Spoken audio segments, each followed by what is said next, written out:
cuarto día del libro de Éxodo. Veamos qué pasa cuando un corazón se obstina, qué pasa cuando el Señor permite que un corazón se obstine. Vamos a darnos cuenta de eso y empezamos en el capítulo 7, que hoy corresponde 7 y 8. Veamos rápidamente el 7 y empieza diciendo en el versículo 1, a Moisés Dios le dice: mira, yo te he constituido Dios para Faraón, y tu hermano Aarón será tu profeta. ¿Qué significa eso? En relación a yo te he puesto como un señor delante de Faraón, como un embajador mío. Préstame atención, y Aarón será como un profeta para ti. Va a ser quien estará hablando, lo que ya habíamos visto. Tú dirás las cosas, y por supuesto dice que yo te mande, y Aarón tu hermano hablará a Faraón para que deje ir de su tierra a los hijos de Israel. Y dice el versículo 3, yo endureceré el corazón de Faraón.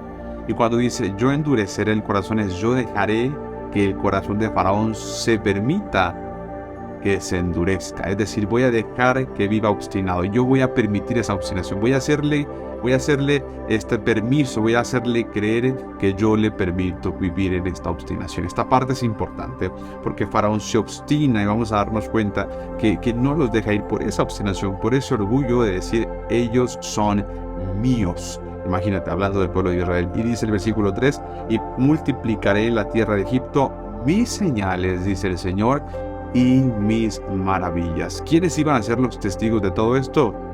Israel, su primogénito, su pueblo. Y sigue diciendo más abajo en el versículo 7, lo que decíamos, que Moisés tenía 80 años para este punto. Y bueno, aparece que la vara de Aarón vuelve a ser una señal frente a Faraón, y es que se convierte nuevamente en serpiente.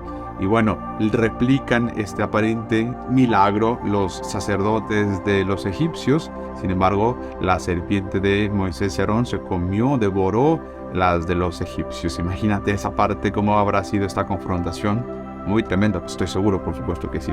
Después aparece en el versículo 14 la primera plaga con la que va a ser castigado Egipto. Y ahí, bueno, vamos a darnos cuenta más adelante que estos son juicios para los dioses egipcios. Nos vamos a dar cuenta más adelante cómo es que aparece esta parte donde dice que el corazón se había endurecido desde Faraón, no quería dejar ir al pueblo, y le dice en el versículo 16, no has querido oír. Y es que el verbo oír, o la acción de oír, especialmente de esta percepción en el sentido del oído, no tanto de la vista o del tacto o del gusto, del hablar, sino el oír para el Señor, eso es muy importante. Y vamos a darnos cuenta que este es un mensaje recurrente. Incluso Jesús decía, el que tiene oídos para oír, que oiga.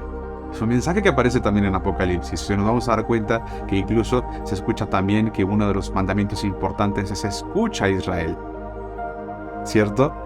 Avanzando un poco más adelante, dice el versículo número 17 y en los siguientes, que va a mencionar que el río se va a convertir en sangre. ¿Cuál río? ¿Se acuerdan que les mostré en unas imágenes el río Nilo? Bueno, será el río que se ha de convertir en sangre. Dice que el río Edía. Imagínate ese olor de la sangre pudriéndose, los peces.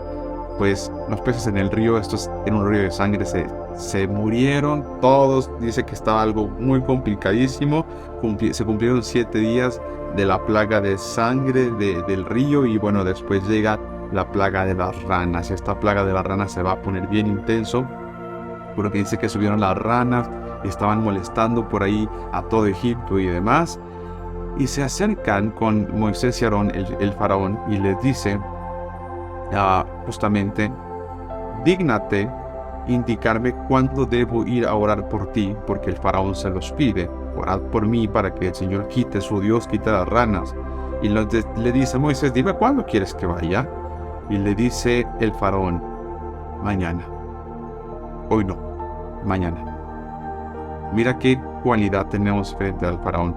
Y dice, hoy no ores por mí, ora por mí mañana, intercede por mí mañana. Entonces salieron Moisés y Aarón, y quedó Moisés tocante a las ranas que había mandado Faraón, e hizo Jehová conforme a las palabras de Moisés. El Señor hizo conforme a las palabras de Moisés, y murieron las ranas de las casas, de los cortijos y de los campos. La selección de Moisés para tal tarea tiene un respaldo como lo que te acabas de dar cuenta. Lo que Moisés decía, el Señor lo respaldaba. Y eso también aparece en algunos escritos del libro de Isaías, que después veremos más adelante. Después dice que se sanó, toda la tierra estaba tranquila. Bueno, sí, había un montón de ranas por allá que estaban apestando, por supuesto, pero le pareció que había como reposo. ¿Y qué pasó con Faraón?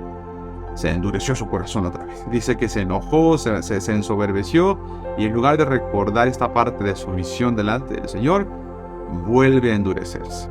Y entonces aparece la plaga de los piojos y aparece después la plaga de las moscas, y hasta aquí vamos a ver 4 plagas prácticamente. La plaga que convierte el río en sangre, después la plaga de las ranas, la plaga de los piojos. Imagínate que todo el pueblo tenía piojos, lo que tanto temían, piojos, por eso se rapaban completitos. Y número 4, la plaga de las moscas. Definitivamente y personalmente yo no tolero a las moscas. Y dice acá que había toda clase de moscas excepto en Goshen. ¿Te acuerdas que te mostré el mapa de Goshen? Bueno, allí no había moscas. ¿Y por qué no? Porque ahí se notaba la selección del Señor por Israel. Esa parte es muy importante. Y le dice, bueno, ya sacrifiquen lo que necesitan hacer. Y le dice, no, Faraón, necesitamos irnos acá. Y le dice, ok, vayan, resuélvanlo y quiten las moscas. Y una ocasión que pasa eso, dice el versículo 32, mas Faraón endureció aún esta vez su corazón y no dejó ir al pueblo. Qué tremendo ver este ejemplo. Cuidado, querida familia de lectores, y no incurramos jamás en hacer como Faraón hizo. Cerrar nuestros oídos, endurecer el corazón y preferir no prestar atención, o preferir la sanidad o el bienestar mañana y no hoy.